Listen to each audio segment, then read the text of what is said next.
conference with the middle school teacher, and at that time he looked me straight in the eye, told me Kirsten hadn't made it as far as she was probably ever going to make it in life, and she was a great candidate for a group home someday. It was devastating to hear from somebody who was supposed to be the person to bring her to the next level that was it. I'm giving up.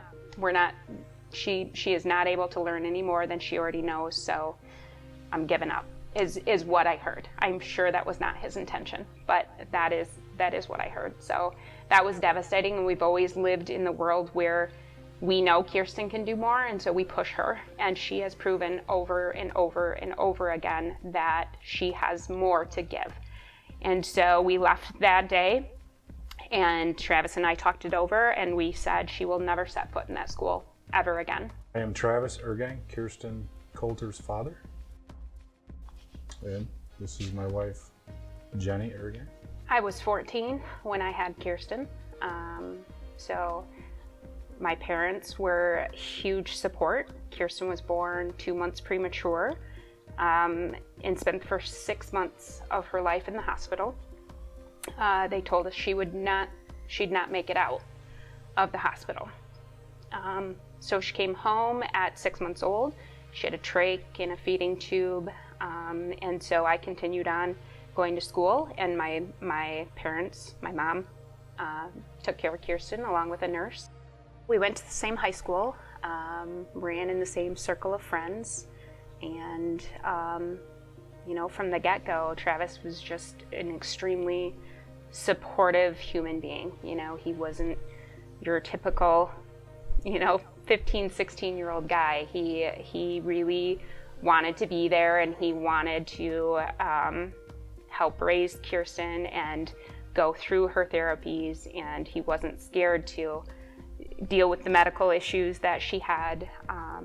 And so obviously, that wins a mother's heart over when you find somebody that is willing to take care of your child, especially at the age we were. We had intended on Kirsten living with us forever. We finished our basement. We built an apartment in the basement for Kirsten. We moved my parents in next door so that there was somebody close when we weren't at home. And it was at Kirsten's yearly meeting with her supports coordinator where she started talking again about wanting to move out of the house. Travis and I have always been very reluctant about having those conversations because we don't want to hold her back from her independence and what she wants to do. But group home settings just was not a place where I wanted to go. And we didn't know exactly what else was out there. We actually learned about Homes Giving Hope from the coordinator. She had worked with Kay Wood in the past, and she had said, I have this friend, she's working on something great over in Rockford, because we had been talking about looking for facilities much like Benjamin's Hope that's out in Holland, and looking for something that was that sort of setup. And so she said, I'll get in touch with Kay and she'll reach out to you. So we had heard from Kay, and it is kind of one of those things, as a parent of a special needs child, you're used to the letdowns. You're used to getting excited about things and then those things not coming through. So the first few conversations with Homes Giving Hope, we felt like we were reaching for the moon because it maybe wasn't quite the right setup for Kirsten. We weren't sure that the support was enough for what Kirsten needed. And so we had already had it in our heads that it maybe wasn't going to be the right fit for Kirsten. And I think that's one thing that parents do, is just kind of put up those barriers and not let those down, because you don't want to be let down one more time. We thought we were going to get put on a waiting list and it'd be 2-3 years.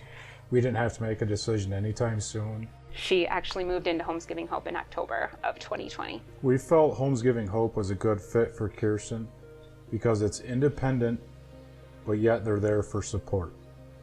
So, and that's really what she needs. She needs a little bit of guidance, but she has all of her independence with just somebody there just in case. The other thing for us was when we walked through the door of Homes Giving Hope and we just felt the love in the room. It was really, when we left that day, we decided if this was going to happen, if this was what God's will was, it was going to happen, and we were going to allow it to happen because of the environment at Homes Giving Hope.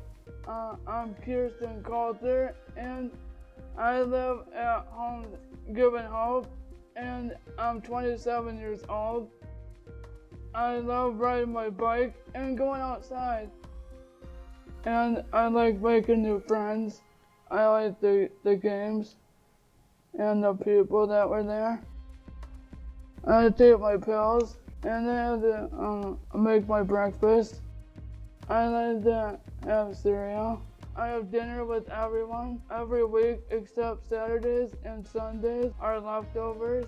You get to make new friends and it's a beautiful place.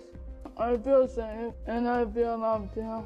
I want to live there forever.